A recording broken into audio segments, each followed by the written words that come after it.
Hey everybody. The video that you are about to watch, I filmed with a friend of mine named Elliot. He's a fellow YouTuber, and we did a buddy read on the first book in the Wheel of Time, The Eye of the World. This video is a bit longer than most, so make sure you plan for that, and it is also spoiler filled. So if you don't want spoilers and you have not read The Eye of the World, then it's probably best that you do not watch this video yet. So please enjoy the video and make sure you subscribe to Elliot's channel.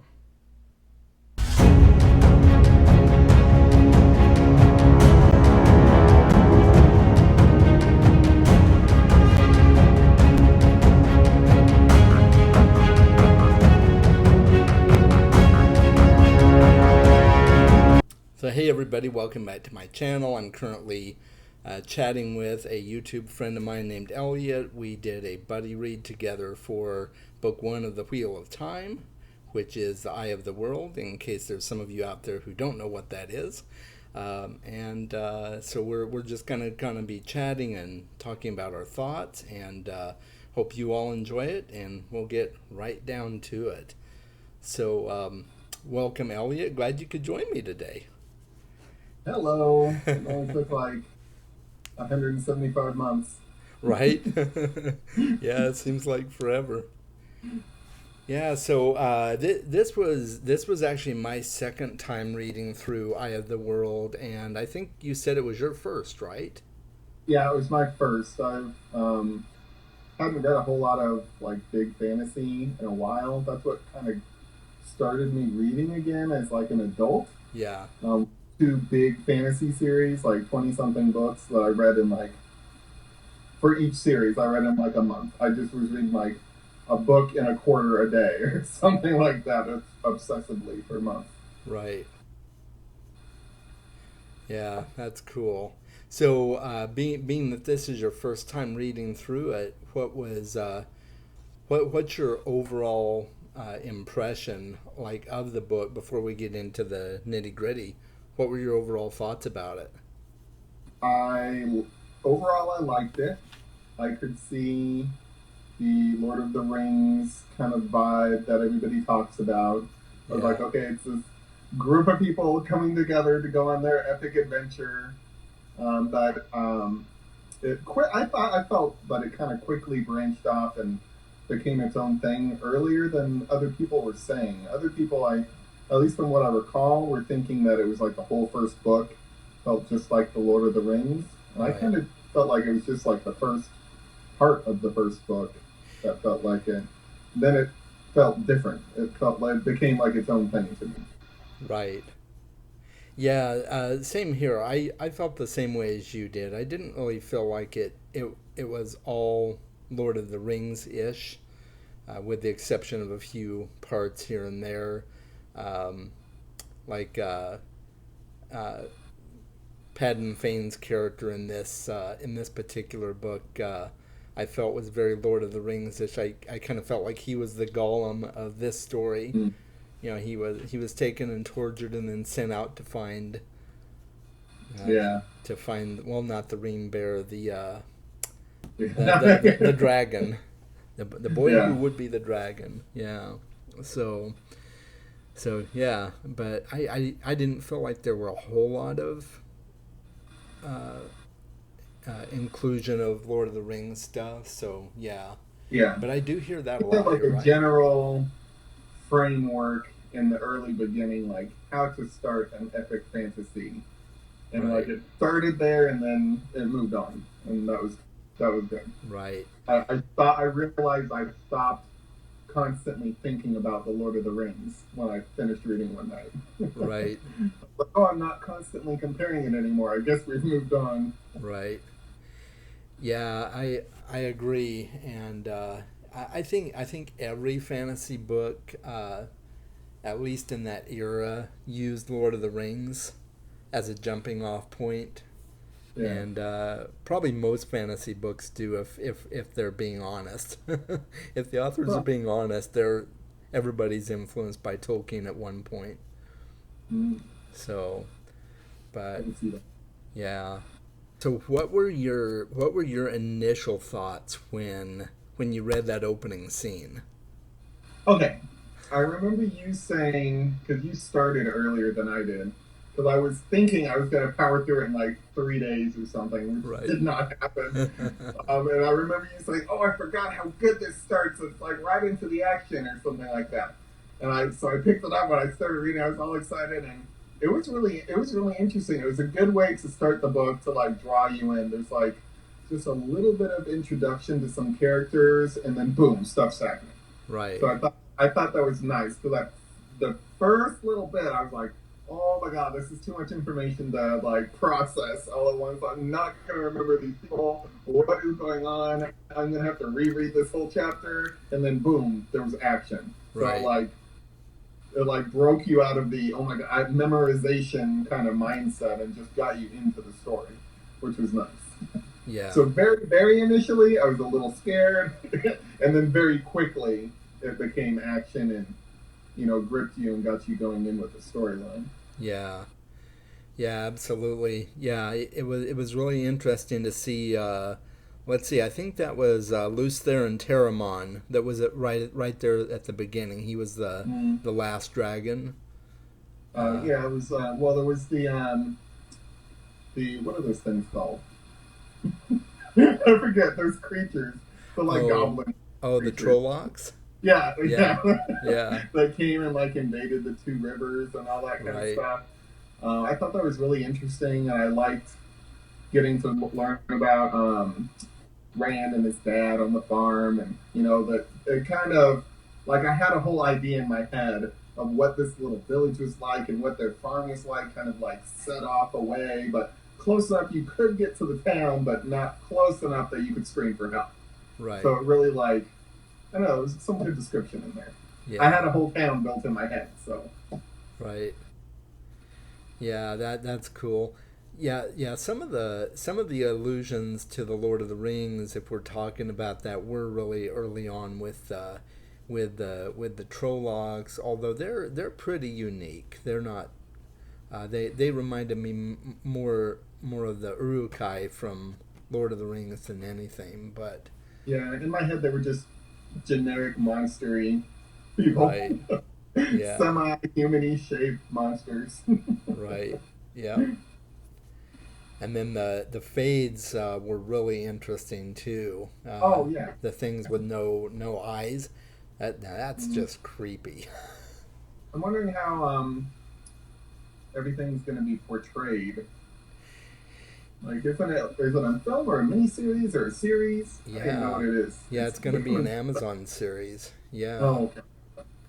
yeah. So That'll be interesting to see how they pull some of that off and with the special yeah, effects and yeah. Like how special effecty they try to make it versus subtle. yeah. I'm hoping it'll be more toward the subtle side of things than I'm hoping overly so in your too. face special effects. Right. Yeah, because in the book it was portrayed as a lot of it was much more subtle. Uh, Yeah, like even the magic stuff that happens later on isn't overly super flashy feeling, and nothing I can remember like Moraine's stuff other than well one point later point we'll talk about it, but like a lot of her stuff was just like mental influence or something. It just was right.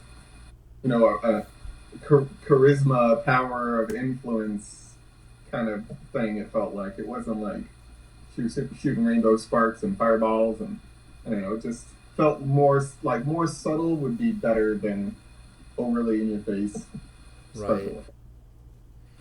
Yeah, I remember the director of the show had or the producer, whatever, he had tweeted out a question to all the fans asking if what the fans thought if he should include the opening scene of the book as the first scene of the TV series, and everybody was like, "Well, yeah, why not?" Yeah, I don't know why you wouldn't. Yeah, Where else would you start? yeah, yeah. I That guess would you be a could start with them in the farm getting attacked for the first night, and then kind of learn that slightly before stuff, slightly after, and it'd be fine. yeah, But I don't really see that's. having read the book now, if I saw the series and it was like that, it would be one of those things I would tell my friend, like, they changed this for absolutely no reason. Right. That Yeah. always drives me crazy. If it's a major change you have to do to translate something from the written word to something visual and, much shorter time period, then I get it. Yeah. But if it's like some weird change, like they just change somebody's last name and then there's no reference to it again later on or anything, something where you're like, why did they even do that? Right. I hate that kind of stuff. Yeah, I do too. Yeah, that drives me nuts. So yeah, I think that opening scene would be a perfect way to transition into the series, and I thought it was really well. I love how I loved how the opening really left you with some mystery still, because Yeah, it kind of leaves you wondering if the if the sorcerer in that scene was actually the Dark One, or if he was a minion of the Dark One, because he doesn't really say who he is. He doesn't give his name to Lews Therin. Um, yeah.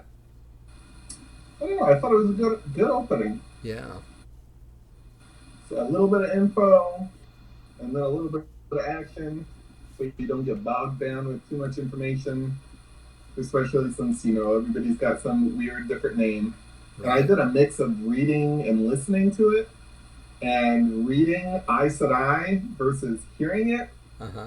I was hearing it for like half an hour before I keyed into what it was because I guess I was not pronouncing it the same way that the narrator was pronouncing it. I was like, Right. what? I'm like, what? Yeah. Yeah. I didn't. I didn't. I didn't pick up on that the first time through either.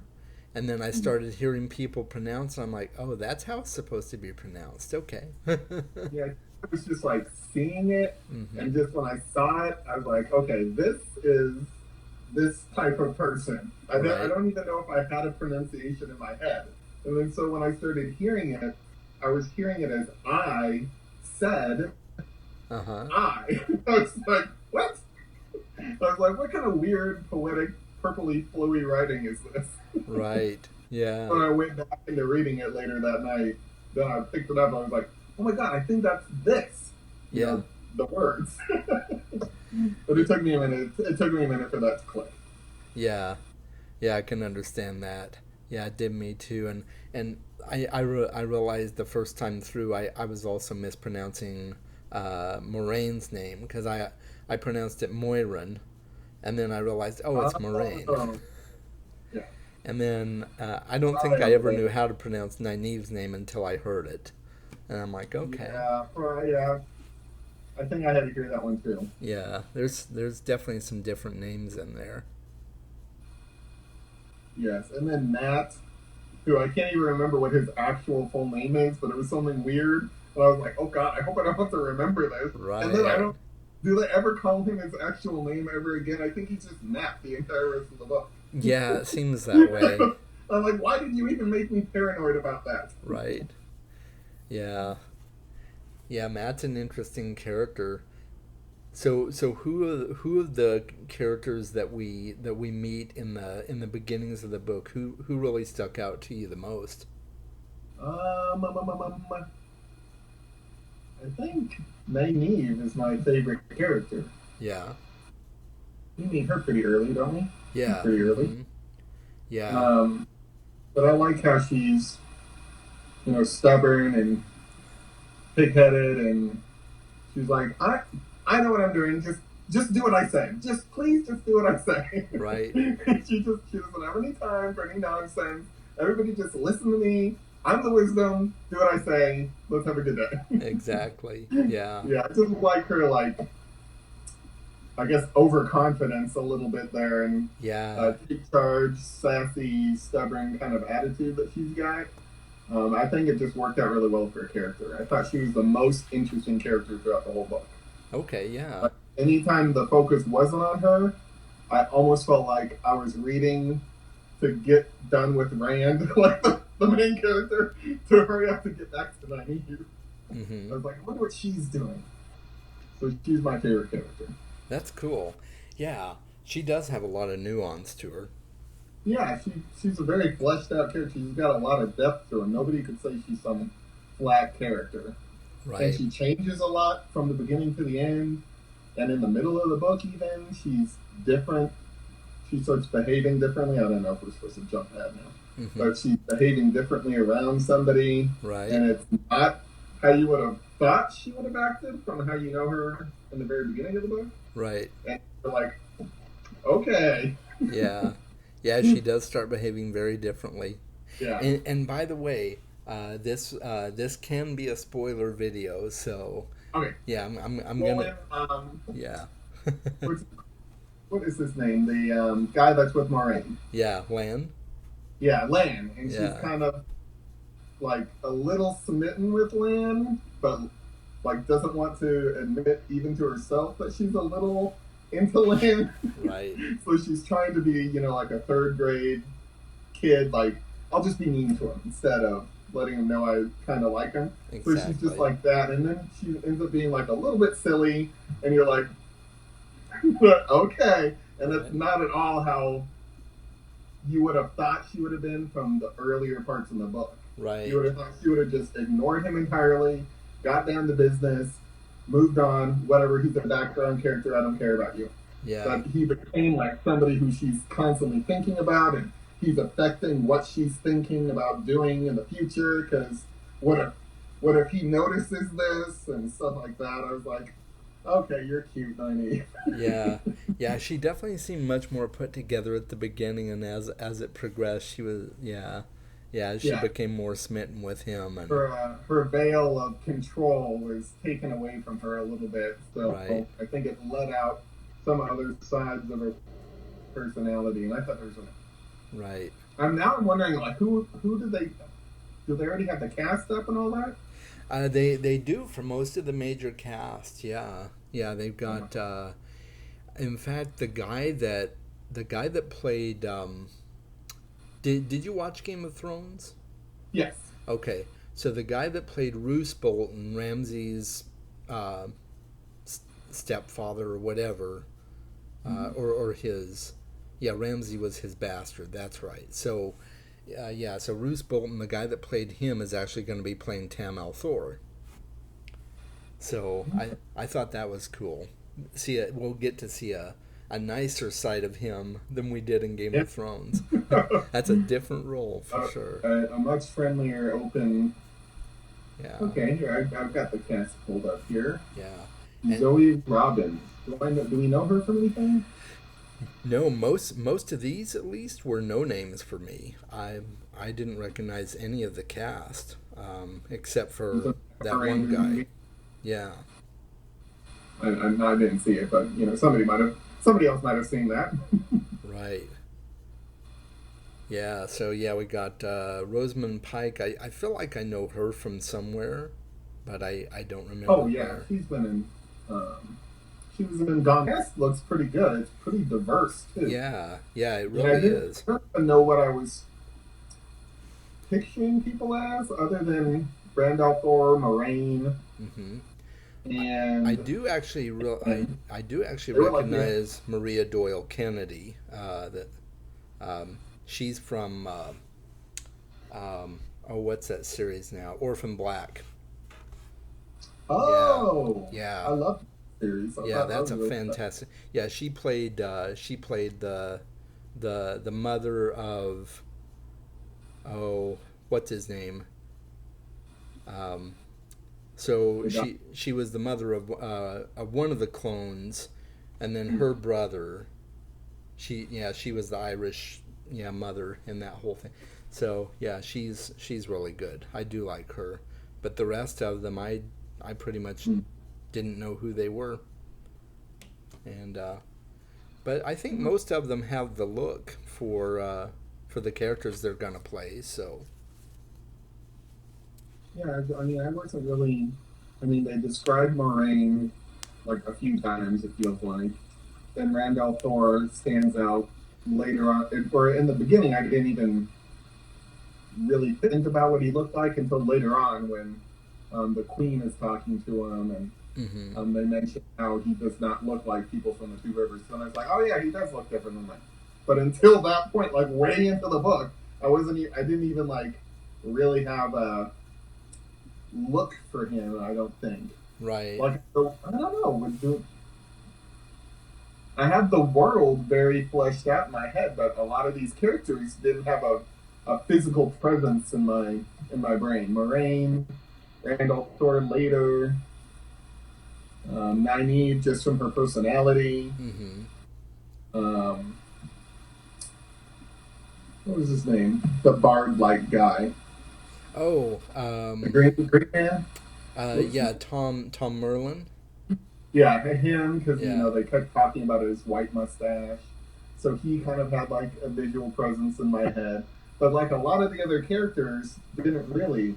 Cameron ended up having one once he started becoming like the wolfy guy, Right. but before that he was like generic boy character in my brain. Right. Matt was generic until he got the knife and started going like crazy paranoid on everybody. Yeah, that was actually really cool to see that how it changed him so drastically.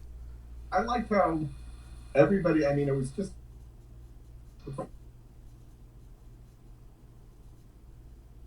about the characters. It's changed already just by the end of the first book. Like, there's a lot of character growth going on. Right. Yeah, there definitely is.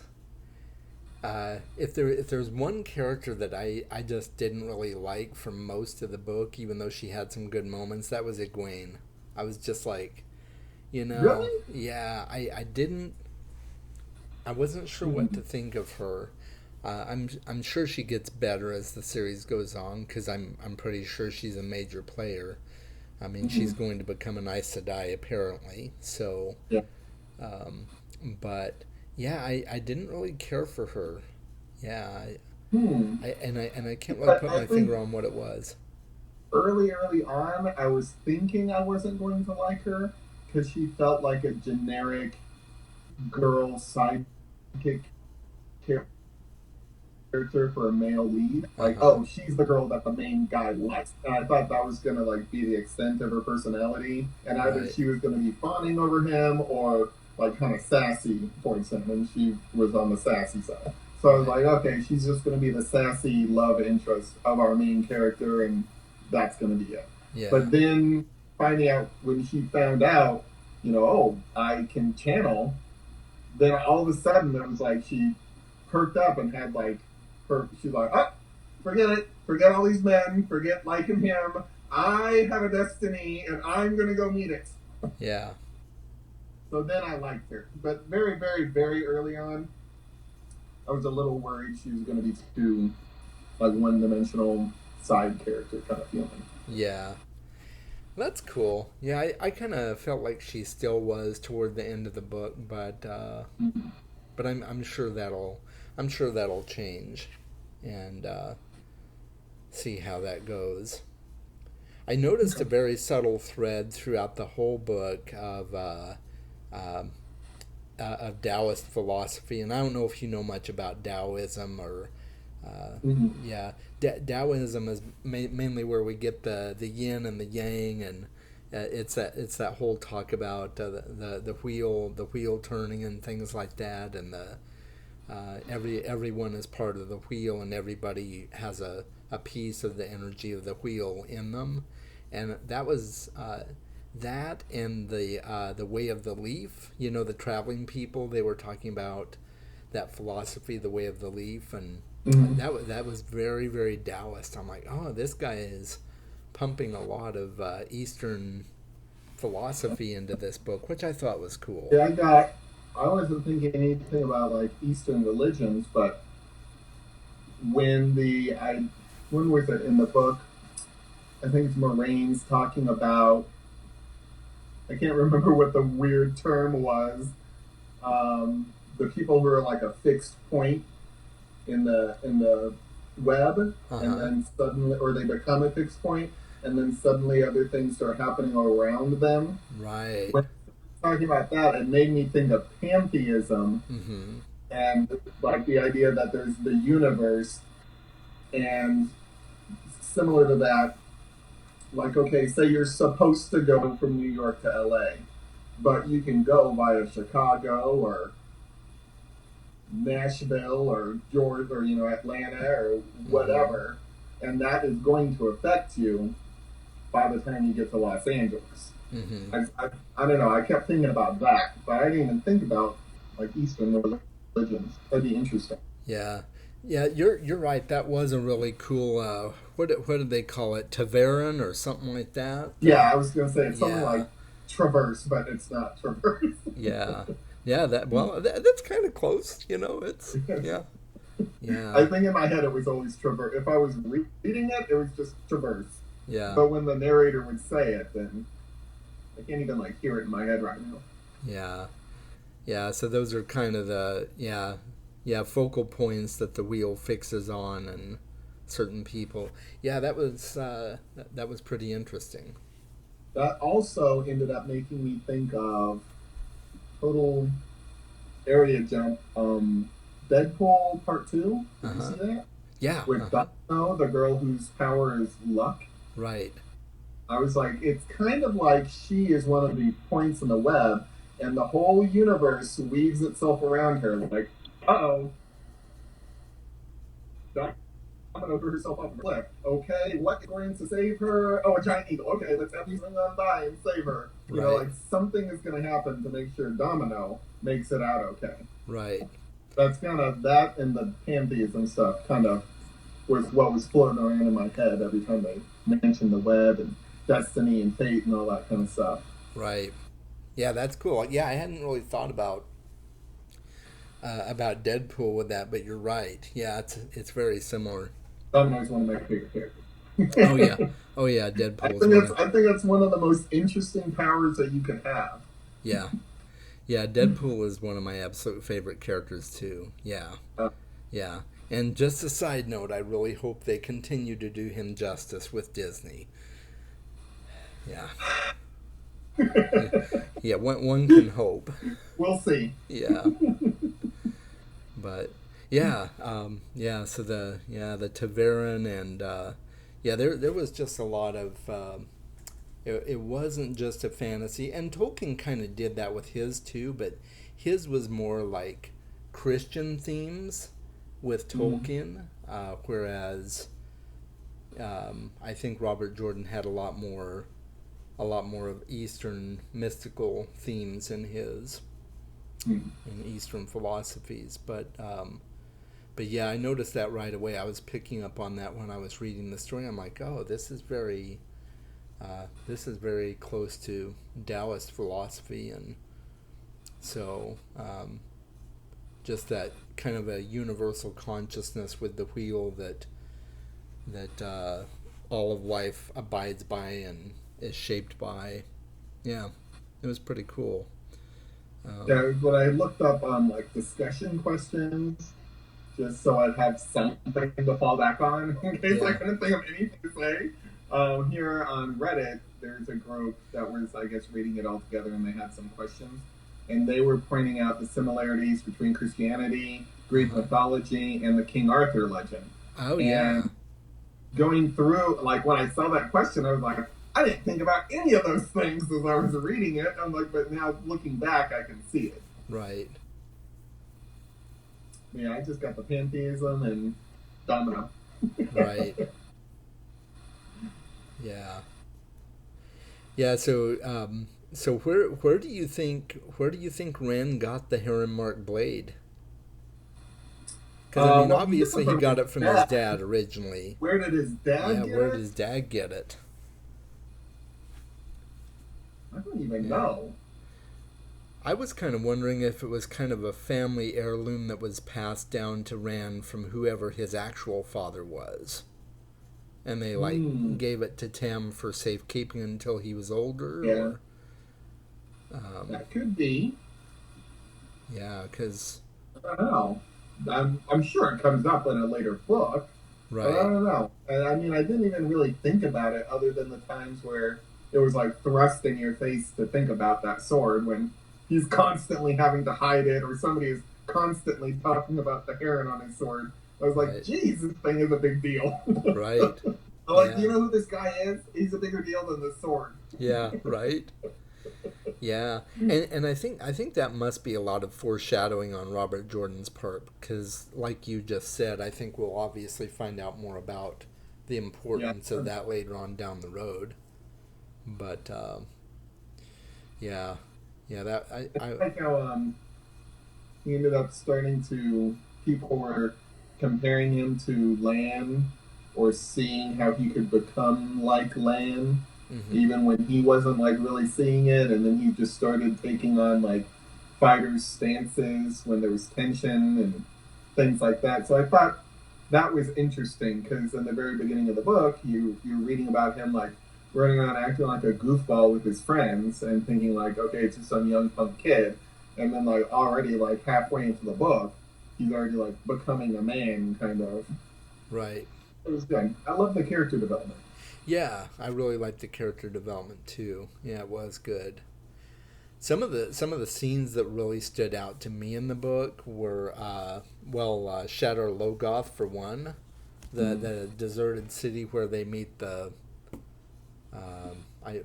I forget, it started with an M. I forget the creature's name, but it's like that Yeah. spirit creature that was trying to that possessed the city. Mm-hmm. And yeah, I thought that had a lot of Is that the city where they all end up getting split up? yeah, uh-huh. Yeah, That was my favorite part of the book. Well, that was one of my favorite parts of the book right. when the because this whole time they're all together and it's feeling. Maybe that's when I stopped thinking about it being like the Lord of the Rings, Mhm. because it felt. I mean, eventually the Lord of the Rings people split up too, but it just felt like, and it was also the end of having to be paranoidly trying to remember names and words and terms and things Right. and places. And it became like, okay, I only have to remember this little stuff that's happening to these two people and this little bit of stuff that's happening to these two people. And it's still the same amount of information. But when you Right. break it up into like little groups, it like filters into my brain easier, I guess. Right. So I Yeah. like that because it was kind of like a jumping off point where you knew, kind of like I was saying, like New York to Los Angeles. Like some people went by Chicago, some people went through Atlanta, some Mhm. people came through, wherever. And it was interesting to get to see kind of what separate adventures that will build up these characters outside of the group setting Right. to be more individuals. And I think a lot of the character growth came from those split up scenes. Right. I think you're right. Yeah, because they were comfortable being together. Yeah, they And were then comfortable and they were still kids and they yeah, were missing home and they just wanted Nynaeve to take them home and Moraine to go away. And right. then they split up and they had to deal with everything that was happening to them. Right. Yeah, yeah, that was a really big turning point. You're right, Mm. and I think that's really what started to shape them.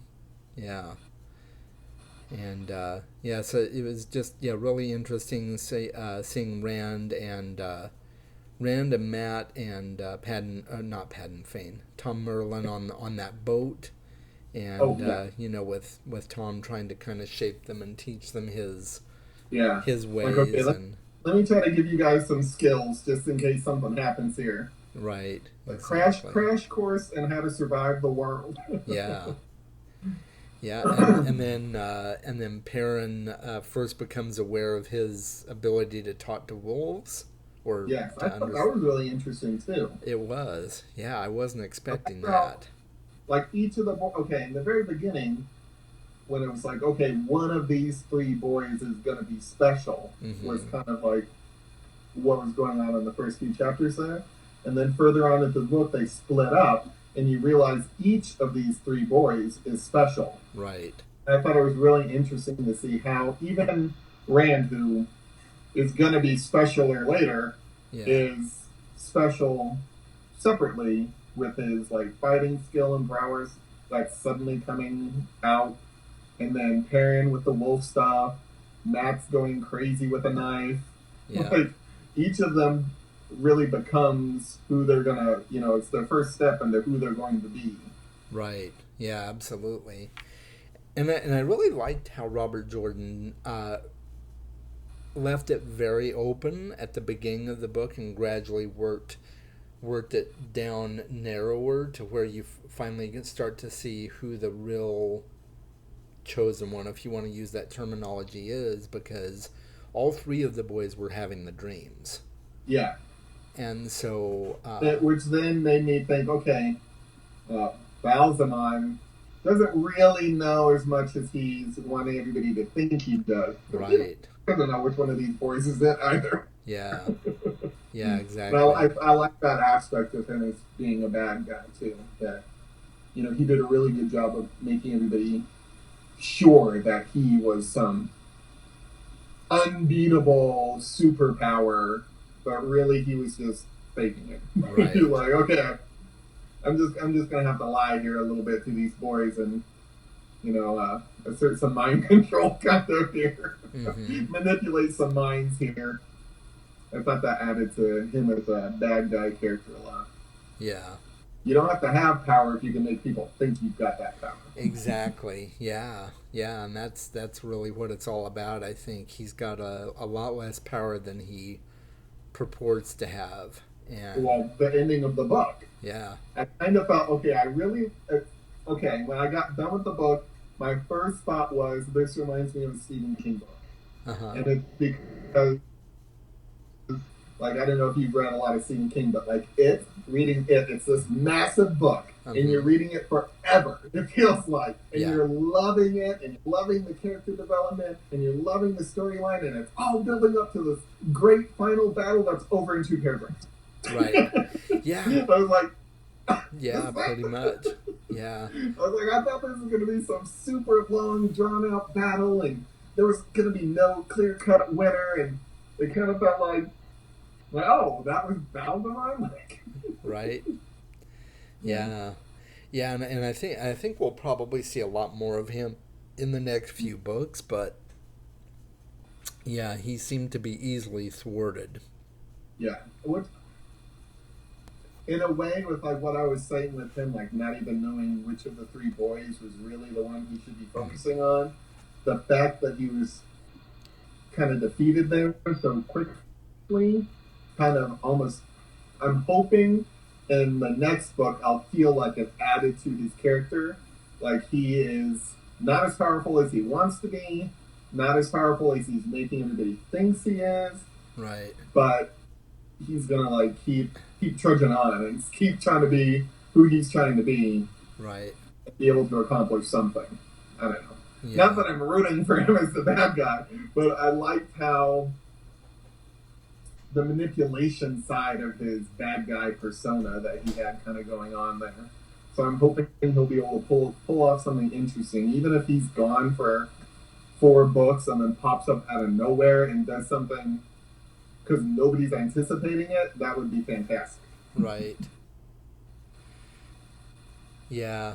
I kind of got the feeling, well, you get the feeling throughout the whole book, I think, that the Moiraine, sorry, there I go again, not pronouncing her name right. But you get the feeling that Moiraine obviously knows a lot more than she lets on. And I kind of wonder, because she seemed to know that there was something peculiar about all 3 boys. Yeah. So I kind of wonder if that's why it worked out in such a way that they all 3 came on the journey together. Maybe she kind of knew that there was that they were all part of the plan.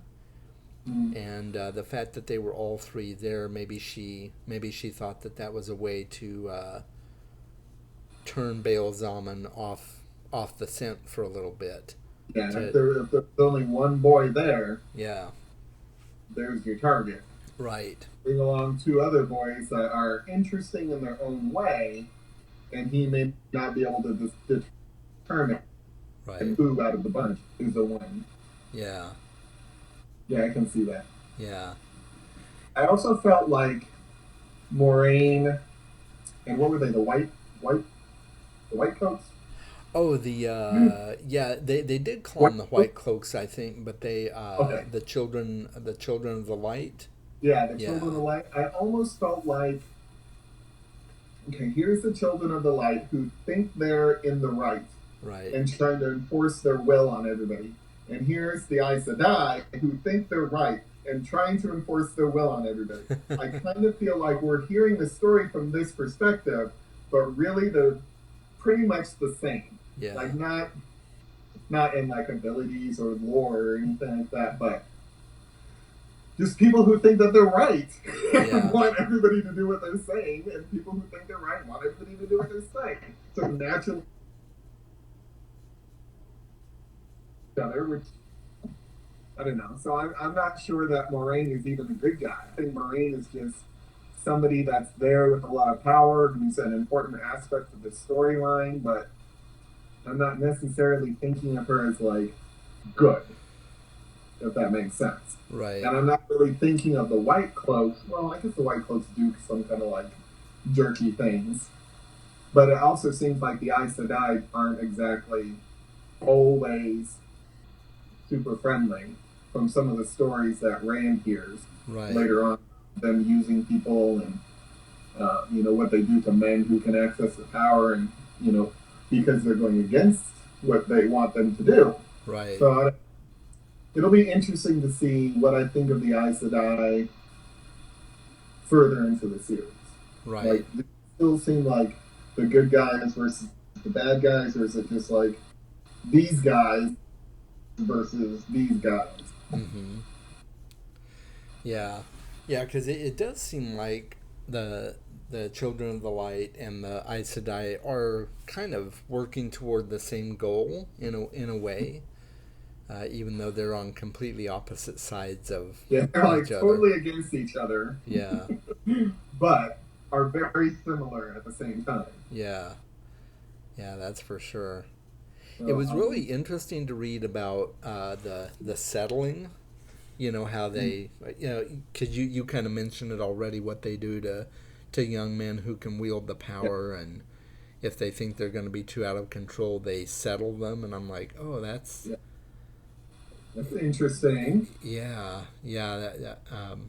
I can't imagine being in someone's shoes and having that done to them. Yeah. And kind of describing the after effects of it, how they just kind of waste away if they've been settled. And yeah. It's also interesting though, because it seems like with how, I guess, infrequent it felt like guys can channel or access the power, that any guy who can is a major point in the weaving. Mm-hmm. Which then makes me think, okay, if they are now a fixed point, how do the Aes Sedai settle them? Right. Like, how do they wipe somebody out who's a main point? It just seems like any of the guys who are mentioned who can access the power end up becoming major people in the history, it seems like. Right. So it would seem like they're Ta'veren. Yeah. So then I'm wondering, like, okay, they're altered. So it also makes me wonder if there's some weird, the Aes Sedai or the weavers of the web or whatever kind of thing that we'll find out later on. Right. Yeah, it definitely seems that way. I'm looking forward to hearing... A little contradictory that they're like, well, if you get too powerful, we'll just take care of you. Right. And then on the other side, they're saying, if you're that powerful, you're obviously super important and a fixed point in the web, so therefore nobody can touch you or change your destiny. Right. Which makes it seem like either the Aes Sedai are more powerful than people know, or the fixed points in the webs, if you're a guy who can access the power, your destiny will always be to have the same destiny as the last guy who could access the power and just wither away into nothingness. Right. And then at that point, like, why did you even exist? So now it makes me just think the Aes Sedai are doing something. I'm just suspicious. Yeah, definitely. Yeah, it is interesting to see, because it doesn't seem like they kind of talked about settling Logain, but I don't remember. I don't think it actually even happened yet. It seems like I think so, because he was still pretty sassy and kooky acting there. yeah. Yeah, it seems like he's got a bigger role to play, and I Hmm. think I kind of wonder if the Queen maybe doesn't have her own agenda for Logain as well. That's true. I like the Queen a lot too, Yeah, because she kind of um, got dragged into her court or whatever to get a talking to. yeah, It seemed like she already knew exactly how she was going to handle this problem and take care of it, right, and then met him, listened to like a few lines of things that he was saying, and she was easily able to change her mind. right. And I think somebody with that much power who can still see other viewpoints is just an interesting person. Yeah, So I'm looking forward to reading more about her and Nynaeve because she's my favorite. yeah, yeah. And the Ogier. In the Ogier, yeah, I yeah. thought he was super interesting when he came up too. Oh And it kind wow, of felt like the Ogier's history, they were these professors kind of in their past, right. and then now in the present, people are just looking at them as monsters. So I was really liking him a lot too, especially with how he just like kind of separated himself away and was fine with the ignorance of others. I Right. thought that was an interesting trait to have. Yeah, it was. Yeah, and it's really interesting to see the contrast between him and the Trollocs because I guess a lot of people were afraid of him because he Yeah, looks they very thought he similar to was. a thought he was a Trolloc, yeah. Mm. But yeah, he seems very well educated and I'm really glad that he joined their little band, especially especially because they really needed him finding their way through Oh yeah, the ways. yeah. He was the only way to get through the ways. Yeah, But yeah, I thought he was a really good addition. I'm really looking forward to reading more about him as well. He's in my top three characters. mm-hmm. Nynaeve, probably then him, and then probably the Queen third place. Yeah, I thought I was going to like Moraine more, but then as things progressed, I started getting suspicious of the Aes Sedai in general, right. and then Moraine's constant I know more than I'm saying kind of vibe got on my nerves a little bit. Like if I were in that story, I would not trust Moraine. Yeah, right, Like you're the reason why I don't trust you, not because of the stories I've heard about Aes Sedai, but because of your actions, Moraine. right. Yeah, I really like I really still like Maureen. She's definitely one of my top characters and Loyal, and then what's his name? Oh yeah, Lan Maldragon. I think we've got a lot more to learn about him too.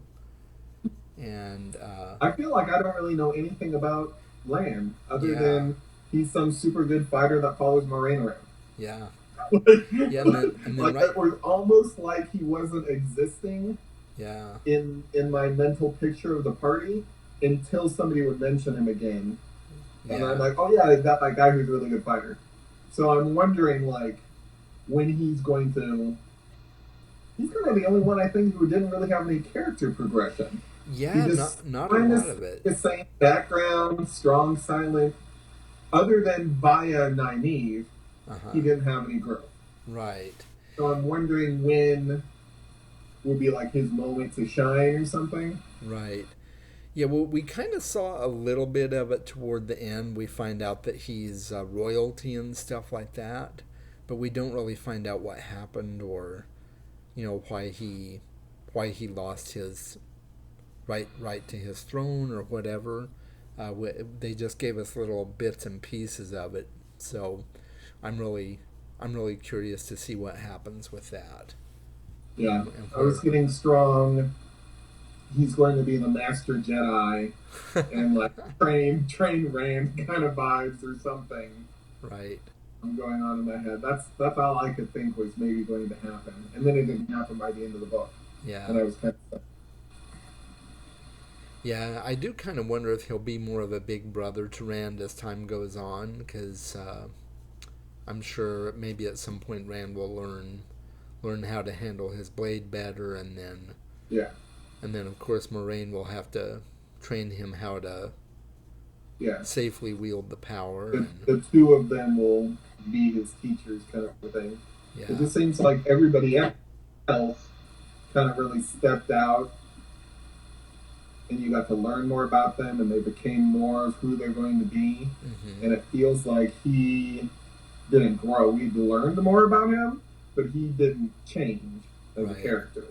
And maybe that's his thing. He's just, nice and stable and steady and dependable, but it makes for a less interesting character. Right. Yeah, it does. So I'm hoping he'll do something interesting with his stability or something at some point. Yeah. Yeah, I'm hoping so too, because I definitely want to learn more about him. So what are some of your predictions for book 2? Are you gonna read book 2? Yes. However, I did not pick it up right away because the super quick Stephen King ending was like, what? Like, I had built up this whole amazing final battle kind of thing going on in my head, and it just felt like it was over so fast and simply. Like, it seems like they had more issues doing simpler things than fighting the main guy of book 1. Right. So I was a little let down by the battle, even though it kind of perked up Balzaman as a character for me. That he failed when I thought it was going to be more of an even match, and they just get split up. That's what was going on in my head. Right. There was going to be kind of like an even matchup, and they were going to have to basically, something was going to happen, an earthquake or a tree fell between them, or something crazy would happen, right. Or Moraine would teleport him away, or something right. Kooky was going to happen to separate them in the middle of this battle, so they didn't destroy each other, and then they were going to regroup, and we were going to see another battle in book 2. That's what I thought was going to happen, but then that it was just like over and done with so simply comparatively to what was going on in my head during all this build-up. Right. It kind of was a little bit of a letdown. So I wasn't like, oh my god, I've got to pick up book 2 right now or anything like that. Yeah. But I'm still invested in the story, and I still really love my 3 main characters that I love. Yeah. And I love the interactions with, I still think of them as the groups from when they split up. The different groups, mm-hmm. their interactions and how now they're back together again, and I'm wondering if they're going to get split up again, if we're going to get more character development, because I think that was probably my favorite thing about the book, was them getting split up, and then, so it's like, the timeline, like, okay, here's all these characters, there's a billion characters you got to learn, you'll never figure out who they are, ha ha ha, and then they all get split up, and they all have their own little mini stories going on, and you really start to learn about all of these characters, and now they're so different than how they were over here in the middle of the book now, then they'll come together again, being their new selves, and then continue on their adventure. So I'm kind of, like, I don't want it to just be the same book again in book 2, right? But I kind of want more character development like that. I love the splitting up and the intense character development that happened because they got split up. Mm-hmm. Like saying they weren't in their safety zone anymore. They weren't able to just be these kids from 2 Rivers who wanted to go back home. Right. Now they had to deal with this situation in order to just survive. So they had to make something work. They just had to do something. Yeah. I thought that was really good. That was my favorite part. Yeah. Yeah, that's cool. That was one of my favorite parts too. Yeah, I really enjoyed seeing them grow as characters, and Even a lot of the side characters that you didn't see very much, I thought they helped the story a lot. Especially Tam. I'm really hoping to find out more about Tam. Yeah, like maybe there'll be like a flashback Yeah, kind of a thing or something. yeah, I can see that being really interesting. Or what's he doing now? Well, nothing. But right. like a flashback would be really good. Yeah, Like the before book one kind of a chapter in the next book or something like that would be really interesting to read. right.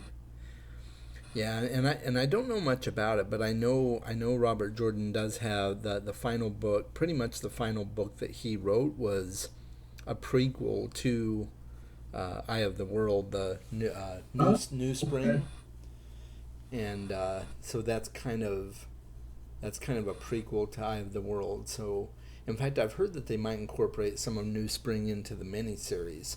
So, um, Oh, okay. That could be so good. yeah, maybe there's more info on that in New Spring. But Do you know how many of the books Brandon Sanderson ended up writing? Was I it think just the he last book? I think he wrote three. He wrote the three last books. What do you think about that? I I don't know what to think. Have you Uh, read any Brandon Sanderson? oh yeah, I love Brandon Oh, Sanderson. you do? Yeah, But I do not like him. don't you? Oh, what don't you like about him? I'm curious. Well, I don't know. It might just be all of his fans trying to convince me that I love his books, and maybe that's it. Their undying devotion to him and his magic systems Yeah, makes me think that it's going to be this mind blowing experience. And then I end up reading like Elantris and Mistborn, and I want to read Warbreaker? yeah, yeah, Warbreaker because I'm interested in the magic systems. yeah. But I read Mistborn first because it was recommended the most. Uh huh. So read that, and it was a little slow to start with. And I had within the previous year, 365 days or whatever, I had read so many young girls from the slums who secretly has power getting brought up into the royal side of things. And I was Right. like, oh God, I cannot read another one of these books. I just couldn't handle it. So I think that might have ruined a little bit of it for me. And but then finding out about the magic system, I thought was really interesting because I hadn't read anything that was had a system similar to that at all. I was like, wow, this feels original. Right. But then it was like, okay, I'm going to tell you, be this much of it. And I'm just not going to tell you a couple little things until way later in the book to force you to keep reading. Right. Like I realized, like, okay, I'm really reading this book not because I'm invested in these characters or in the troubles that they're going through, but because I want to find out what these other two powers are. Yeah. So it was a struggle to not go on Wikipedia and look up what are all the powers in this board, so I could just DNF the rest of the book and be done with it. Right. And then similarly in Elantris, though I thought Elantris was better than Mistborn, the story I felt was more interesting. I thought it was better paced. I thought so Uh, too. I didn't think the magic system was as interesting as Mistborn was, but still at the end, I almost felt like, okay, I could have read 3 chapters of this book and then a synopsis on a website about like what happens at the end, and I wouldn't have missed it. Right. I don't know if I would have cared. If Yeah. somebody had spoiled it for me, I would have been like, okay, I guess I don't have to read this. Yeah. Right. Or just, I don't know. Like he hooks me in with interesting magic systems, but like that's the only thing hooking me into his books. Okay. So I don't know. I'm a little concerned if I keep reading these Wheel of Time books and I'm loving them, that I'm gonna pick up a book not even thinking about who's reading or who wrote it, and I'm just gonna be like, man, I just did not like that book. And then you're gonna say, oh, that's the one Brandon Sanderson wrote. I loved it. And I'm gonna be like, oh, no wonder I hated it. I'm just concerned that the ending of things will not go according to plan. Yeah. Well, from what I understood, Robert Jordan left copious notes Mm, behind for how he wanted the series to end. So, I've heard really good things about how Brandon ends the series. mm. So, Oh, I'm also reading sort of. I'm half DNFing it. It's that first book in the Stormlight Archive, oh, Way of Kings. Way of Kings. Yeah, I'm like a third into that. I don't know if I'm gonna make it through that one. There's still so much to go, and I'm not even really interested in that magic system. But yeah, I do like one of the characters, so that's kind of the one thing that's making me kind of want to keep reading that one. yeah. But anyways, Yeah, there's some really good characters, and if you can get through Way of Kings, the next two books are much much better. I mm, kind of felt a slog when I was reading Way of Kings, but then after I got through it and I got into Words of Radiance and Oathbringer, it really really got good. And speaking of, before you read before you read Words of Radiance, make sure you read Warbreaker, because they kind of connect a little. So okay. yeah, Well, but maybe I'll finish book one of that series and then jump to Warbreaker mm-hmm, because I do want to read that one because the magic system seems so interesting. yeah, And then maybe if the ending of book one grabs me, then I'll jump back to book two. Then yeah, yeah. There's a really good comedy relief in Warbreaker. oh okay. One specific character is is a very very good comic relief in the book. Hmm. It's good. Yeah. So, but yeah, I think I'm looking forward to seeing Brandon's take on the end of the series. From what I understood, it was pretty seamless, and he was handpicked by Robert Jordan's widow. So, um, yeah, I'll see. yeah, I'm yeah. We'll see how it goes. not optimistic, which means I could only be pleasantly surprised. Right? Yeah, yeah. I've did you finish Mistborn? Did you finish the series or? Yeah, I Yeah. no, I just Oh, read the first. I oh. finished the first Okay. whatever. I I don't even. Isn't it? Is it the Well of Ascension? Is actually book one? The Well of Ascension's book two, and Oh, then what is the actual name of book one? Is uh, it just I think one? it's just Mistborn. Although it used to be called Mistborn: The Final Empire, and Oh, the then Final Empire. That's yeah, what I'm thinking. mm-hmm, I feel like in my head, Mistborn is the name of the book, and the Final Empire is the name of the trilogy, but yeah, it's like backward. right, uh, yeah. So I just barely, not too long ago, finished the Hero of Ages, is that and the third book? yeah, that's the third book. And man How did you alive, like the ending? oh, I loved the ending, but it was completely not what I was expecting. I was Hmm. blown away, and I'll just leave it there. I was disappointed in the ending of Mistborn because once again, during the build-up of all of these stories that are like leading up to an obvious final battle, I'm always like taking in all this information and like planning out my perfect final battle based hmm. on everything that I know. Right. And in my head, it was going to be not Sazin. Uh huh. I thought he was going to bust out with his powers and prove to be way more powerful than the Allomancers. Right. Like drastically more powerful than the Allomancers, and they were all going to basically be like, "Why didn't you just do this in the beginning?" Right. And but it was going to be like his like intrinsic calm, humble personality that was going to prevent him from defeating a king and have to take over the role of a king. Right. Like he couldn't even like he just couldn't even process the idea of that based on how his people are raised. Right. So I thought it was going to be that. I thought it was going to make him even more interesting of a character. And then I was just let down that I was like, ugh. Yeah. Well, he becomes very much more an interesting character in the next Oh, does he in get the other better? two books, So I and basically kept reading for him and Breeze. yeah, Yeah. Breeze is really good. I like him too. But yeah, Sazed. Oh, there's a big surprise with Sazed. I'm gonna have to read. Right? Yeah, there's a reason I say that. There's a reason I'm saying I was blown away by the end of the series, Mm.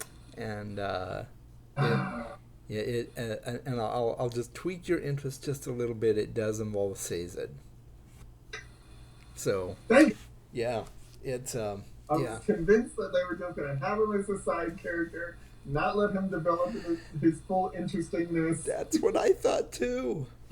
Yeah, Oh, yeah, that's what I thought yeah, too. But I'll man, have to read it now. yep. But yeah, it's a really interesting series, and I'll be curious to see what Brandon Sanderson does with the Wheel of Time when I get to that point. And he's had some pretty heavy input to the TV series, so I think Right. that'll be good too. What, like, do we know, like, is season one, book one? Pretty much, yeah. From what I understand, season one is Just book so I know, one. like, how quickly do I need to read book two? Right. Yeah, Before, like, I I think we have ruin it all or I something. think we have a while to go before we have to read book two for the TV show. But yeah, When yeah. are you going to read book two of The Wheel of Time? Or have you already read it? It's on my currently reading list, even though I haven't started it yet. I've been reading a couple of other books, but yeah, it's on my desk. It's on my work desk, ready to read. Yeah, because It's on a pile. it's on a pile. Yeah, so when it's on that particular pile, it's going to be read soon. Because it Okay. is on my TBR for 2020 to read the first three books of Wheel of Time. Oh, okay. So yeah, it's definitely in my plan. I am excited about the Wheel of Time show, and I think Yeah, now it'll that I've be read it, I'm yeah, more excited because I want to see my characters, fleshed out and see if these people can do justice to my characters in my head. right. So I don't know about this Zoe and Robin. I might have to watch that Power Rangers movie and see what she's like. Oh yeah, yeah, yeah. I'm not too familiar with her either. I knew Rosamund Pike from Gone Girl. Daniel Henney, I know from. I feel like he was in a cop show. Hmm.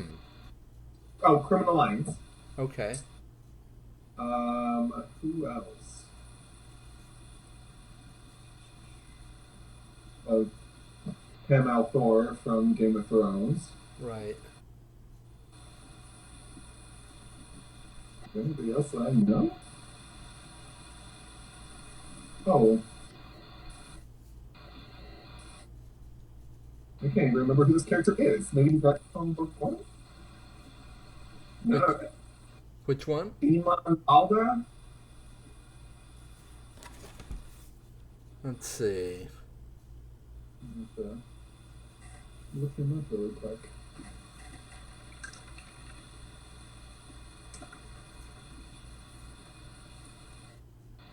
Let's see.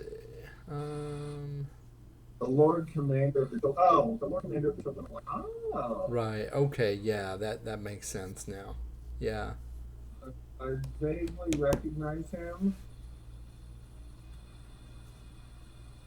I'm wondering if I'll really like him in that role. I think I will. Yeah. I forgot about the Lord Commander. He Don't was know a right there lot. at the end, wasn't he? Yeah, like I don't know a lot of these people. Sometimes I need like a name in there just to bring some people in who wouldn't normally watch the show just because they're like that person. Right. So I understand them like having Rosamund Pike in there and Daniel Henney, some people that people will flip by and see him and be like, oh, I know that guy, and watch just to give it a shot and Right. get sucked into the show. But I Yeah. normally prefer unknown, like people I don't know, Yeah. to be in these roles. So I'm not, like if Samuel L. Jackson is in this movie, you already know exactly what his character is going to be like. Right. He's going to be hilarious, and he's going to be inappropriate. Right. Um, or like Julia Roberts. You know exactly what her character is going to act like every single other Julia Roberts character in every other movie she's ever been in, other than that Mary Shelley. Yeah. So I like it when I don't know what these characters are going to be. Yeah, I like that too. How is Priyanka O is going to act like Alana? I have no idea, and I like that. Right. Yeah. So I thought we could end with did you have a favorite quote or quotes from the book? I don't know if I didn't like mark anything down or write anything down. So I don't know if there's something that stood out. Normally, if it's a quote, it's something that's like melancholy for me. If I like obsess over it, or Right. it's like super purpley, prosy, overly written kind of writing. Right. The aspect of it being with the weaving and the point and things having to be woven around them, that whole concept, I think, was really interesting. I'm really looking forward to seeing like how that plays out, because it's a big part of the storyline. It was. See how it plays out later on in the books. Yeah. I had marked down, I think I had saved it to Goodreads, although, oh yeah, I think here it is. Yeah, I had put down a couple of quotes, I think, from the book on my Goodreads. I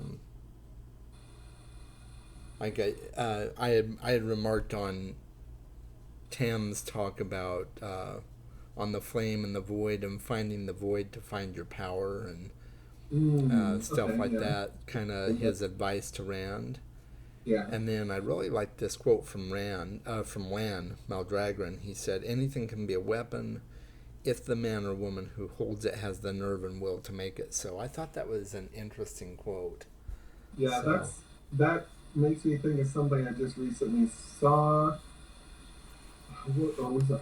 Was it a book I was reading or a movie? I don't even know. But somebody was talking about defending yourself. If somebody is coming through your door intent on killing you, you can't be content with fighting them off. Right. You have to match their energy and be willing to kill that person to save yourself.